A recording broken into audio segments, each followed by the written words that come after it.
Teachers Union, Naptosa, is blaming the shortage of thousands of teachers on the Education Department's, quote, inefficiency. Basic Education Minister Angie Motshekga announced there are 24,000 vacancies across the country. National Treasury and other teachers union have also raised concerns about this. Let's get more now. We can speak to Basic Education spokesperson Mhlanga. Elijah, thanks for your time. We appreciate it. Let's start first with what Naptosa is saying. And I'm going to quote them from a newspaper article. They say that this is as a result of the Education Department's inefficiency, its administrative inefficiency at its worst. What's your reaction? Well, that is extremely unfortunate coming from a teacher union. The reading of the minister's replies to the parliamentary questions is wrong and misleading. I don't think that they got it right in terms of understanding what the minister was saying. A vacancy does not mean that there's no person in the post. It only means that a process is underway to get that person on board on a permanent basis. It does not mean that there are no teachers in front of learners. So how long will that process take? No, it's ongoing. The situation has been made worse by the teachers who passed away as a result of COVID-19.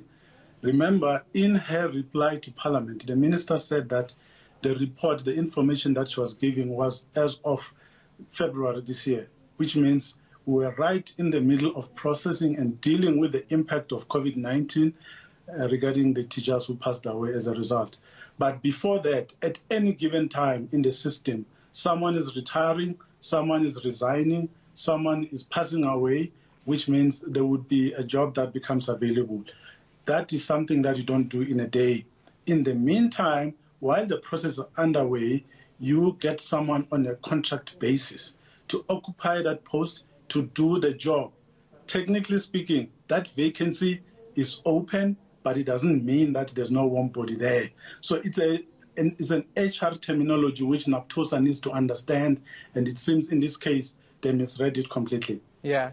So let's talk about this, though, in terms of the class sizes. Have we reached a point where we don't have any temporary teachers even, which leads to more and more pupils being added to a class? Because that's the other argument we're hearing from them. No, that is also incorrect. You know, we have an oversupply of teachers, no shortage, and we need to put that very clear because the number of candidates that the universities produce a year, graduates, is much higher than what the system can accommodate. So there's a lot of teachers, but there are no posts, also because the budget has been cut. You mentioned Treasury there. We met with them today on a variety of issues. We were speaking about cost of paying salaries. That's an issue that we've raised with them as well. The number of learners that are enrolled every year is increasing, but the budget for education is going down. That is a matter that we need to tackle together and say, how is it, or what is it that we can do to make sure that we fix these challenges that we are talking about. The number of learners in the class, they're increasing in some parts, but they're decreasing in other parts. Rural areas are still okay, but when you come to the urban areas, you find that there's an overwhelming demand for spaces. That's why you go for many weeks and months without some children having been placed in schools. It's because of the demand for space. So it's the infrastructure to accommodate all the learners that is a challenge, as opposed to the lack of enough teachers to occupy the vacancies that are there for them to be able to teach in every class. Do you have any idea when this process could be complete, when we'd see these 24,000 vacancies, which we're calling vacancies, even though you say there are people currently teaching in those posts? When will that be finalized? No, you never finalize a process like that because every year you have about 10,000 or so teachers that are resigning at different times. So with every vacancy that becomes available, you begin a process of replacing that teacher. And as I said, this year it's even worse because of the impact of COVID, which took away hundreds of teachers from our system. So we are busy with that.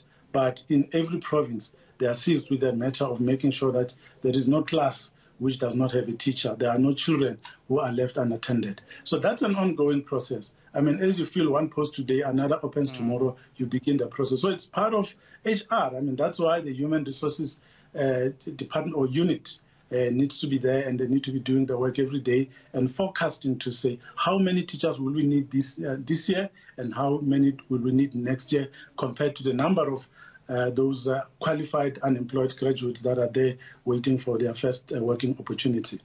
All right, Elijah Mhlanga, the Basic Education Department spokesperson, thank you for your time.